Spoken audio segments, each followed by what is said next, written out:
Hello friends, welcome to Perfection IAS Editorial Analysis. In today's editorial analysis, we are going to see one of the important topic for UPSC prelims as well as mains. Yes, today we are going to see National Green Hydrogen Mission. This topic is important for both prelims as well as mains. In UPSC main syllabus, this topic will come under GS3 under the subheading environment and energy. So in this video we are going to discuss A to Z about green hydrogen mission and what are the advantages of green hydrogen and what are the challenges. So we are going to discuss everything. First we will see the objective of the mission. First objective of the mission is to increasing the production capacity. So government is planning to increase production capacity of green hydrogen to at least 5 million metric ton per year by 2030. So per year government is going to increase 5 million metric ton per year, okay, till 2023. By this thing government can add extra 125 gigawatt. So currently India's renewable energy power capacity is 166 gigawatt. Okay, so by 2030 government is going to add 125 more gigawatt of renewable energy capacity by doing this increasing in production capacity. Okay, so this is the first thing. Then second is government is also planning to increase in the investment. So by 2030 government is planning to invest more than 8 lakh crore for this green hydrogen energy power plant and R&D work and technology upgradation. Everything government is going to increase 8 lakh crore investment. Okay, by this 8 lakh crore investment, it's also planning to increase job generation of around 6 lakh. Okay, more than 6 lakh by 2030. We all know that investment will lead to generate more jobs. So by investing 8 lakh crore, government is also planning to government is planning to generate more than 6 lakh jobs by 2030. So all this target should be achieved by 2030. So 2030 is the target. Okay. So next thing is to reduce the fossil fuel import of around 1 lakh crore. We all know that currently India is importing fossil fuels like natural gas as well as crude oil from Gulf countries. So we are importing around 80%. So we are importing around 80% of our energy need from foreign countries. By this, by 2030, government is going to reduce 1 lakh crore of fossil fuel import. This measure will help India to reduce its greenhouse emission. By burning fossil fuel, we are emitting lot of greenhouse gases. So because of this clean fuel, while moving to green hydrogen, 50 million metric tons of greenhouse gas emission will be reduced. So it is very important for India. Reducing greenhouse emission is very important for India to achieve net neutrality. So India is planning to achieve net neutrality by 2070. Okay, we will discuss net neutrality in different video. So these two are the important target: 1 lakh crore reduction in import of fossil fuel and a 50 million metric ton reduction in greenhouse gas emission. These are the important objectives. Then one more objective is to increase the demand. So demand generation. Now many people are not aware about the positive benefits of green hydrogen. So by using this mission, government is going to create awareness and other measures to increase the demand for green hydrogen, and also to promote export. So by this initiative, we are not only going to produce the green hydrogen for ourselves, but also for export for other countries. Okay, now world is moving toward clean energy, and there is a huge scope, huge potential for export. Also, government is also concentrating export. The next thing is one of the important component of this mission is strategic intervention for green hydrogen transition program. So this is one of important component of this initiative. By this initiative, government is going to give financial incentives like tax exception, some credit guarantee, like this financial incentives to domestic manufacturers of electrolysis. So electrolysis is one of the important process through which we will separate hydrogen from water molecule. Okay, so by the strategic intervention for a green hydrogen transition program, government is going to give financial incentives to the domestic manufacturers and the people who are doing electrolysis process. So this is also another important thing. And next thing is government is planning to create a green hydrogen hub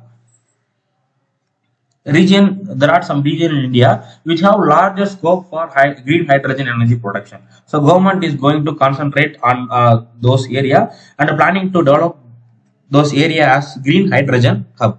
The main aim of this green hydrogen mission is to make India, a hub for green hydrogen production. So this is the important component. To achieve this, government is going to make various green energy hubs in India. So next thing is to assist the construction of green hydrogen ecosystem and enabling policy framework. Will build. This measure is to for ease of doing business, and ease of starting this green hydrogen power production, everything. So these are the main objectives of National Green Hydrogen Mission. Next thing, we will see how this green hydrogen will be produced. So first step is, before producing the green hydrogen, we need some renewable energy. Okay, so renewable energy is used to generate electricity. Renewable energy is used to generate electricity through solar and wind. So this is the first component. We can produce hydrogen using renewable energy as well as non-renewable fossil energy, but those hydrogen which are produced by renewable energy are called green hydrogen. If you produce hydrogen by fossil fuels are called gray or blue hydrogen. Okay, gray hydrogen or blue hydrogen. Then after generating the renewable energy, using the process of electrolysis, water is split into two components, hydrogen and oxygen. We all know the chemical formula of water, H2O. So using the process of electrolysis, hydrogen will be separated into two components. Water, H2O is separated into two components, hydrogen and oxygen. The oxygen is released back into the air. Then the hydrogen is collected and stored in tanks or specialized storage facilities. So once extracted, the hydrogen should be stored in some specialized tank which are made exclusively to store hydrogen. Then the hydrogen is then compressed. For our easy transportation and storage, the hydrogen is then compressed and transported to end users through pipelines or tankers. Whichever the means of transportation is available, they can transport the compressed hydrogen through pipelines or tank trucks. Hydrogen have wide application. We can use it for transportation, and we can use it to generate electricity, and some industrial application also. Fertilizer industries also using hydrogen in large quantity. So this is the process. So hydrogen, we can produce hydrogen using both renewable energy as well as non-renewable energy. But hydrogen produced by renewable energy is called green hydrogen. Okay, hydrogen produced by non-renewable energy is called gray hydrogen. So this is the cleanest form. Green hydrogen is the cleanest form, but gray hydrogen and blue hydrogen are not cleanest form, because while generating the electricity, we are emitting some form of greenhouse gases. So green hydrogen is the only cleanest fuel. And now we will see the advantages of green hydrogen. First advantage is, it's purely a renewable energy. We all know that our energy mix is dominated by fossil fuel. One of the important drawbacks of fossil fuel, it is not renewable. It is currently, last year, India has faced a huge shortage in coal. But while using renewable energy, it's sustainable. We can use it for a long period. So this is the advantages of using renewable energy. So green hydrogen is a renewable energy. So this is the first advantage. Next is, it reduces air pollution. By generating electricity from fossil fuel, we are emitting a lot of greenhouse gases and other pollutants like nitrous oxide, carbon dioxide, carbon monoxide. We are releasing a number of air pollutants. But by producing electricity from green hydrogen, won't release any other gases than oxygen. So only byproduct of green hydrogen production is oxygen. Oxygen is a cleanest form, so it won't reduce, it won't create any pollutants. So this is the second advantage. Third is increasing in energy security. We already seen that we are importing 80% of our oil needs from Gulf country, but by adapting to green hydrogen, india became self sufficient India became self-sufficient and less reliant on import of energy. So we don't need to rely on Gulf countries or any other countries for our energy import. One of the major challenges of reliance on other countries is if any global crisis or any other international crisis happen, means it will affect the energy price and it will affect our energy security. So by depending on green hydrogen fuel, it will increasing India's self-reliance on energy and ensure energy security. So this is the third advantages of using green hydrogen. Then fourth thing is the production and use of green hydrogen can create new jobs. We already seen government is planning to create around 6 lakh jobs by 2030. So by promoting this green hydrogen, we can generate new jobs and also new economic activities can be developed. New economic activities, many industries will be developed. So it will create new economic opportunity for India.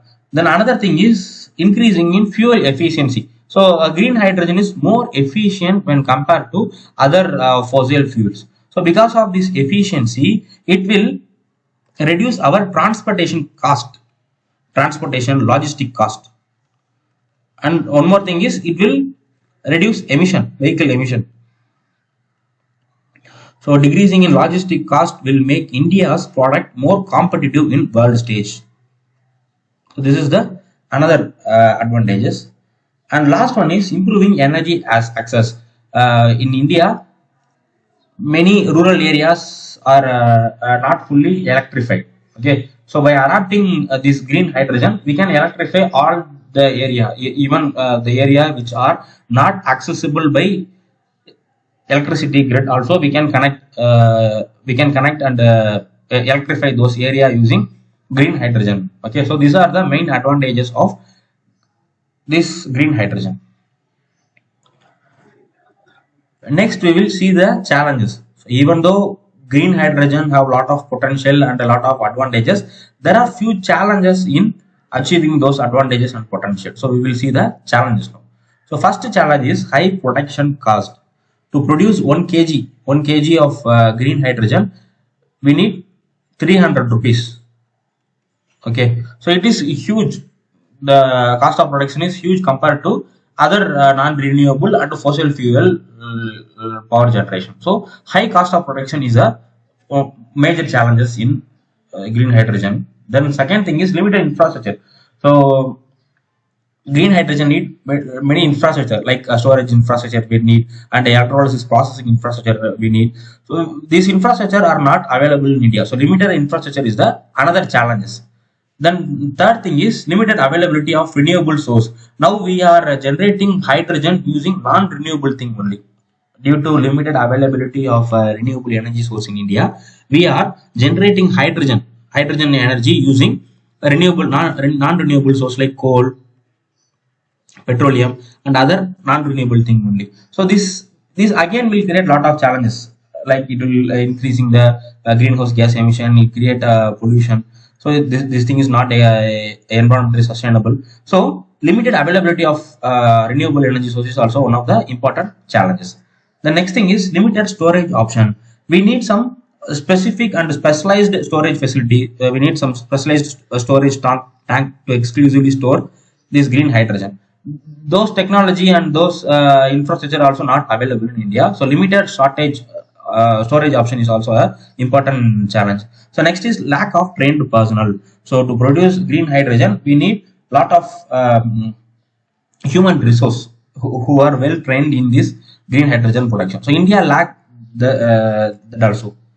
The last thing is limited market demand. We had already seen that people are only aware about fossil fuel energy generation only. They are not aware about green hydrogen energy generation. So limited market demand is also one of the important challenges, and many automobile manufacturers also very reluctant to adapt this green hydrogen technology in automobiles. We hope that government national green hydrogen mission will try to solve all those issues.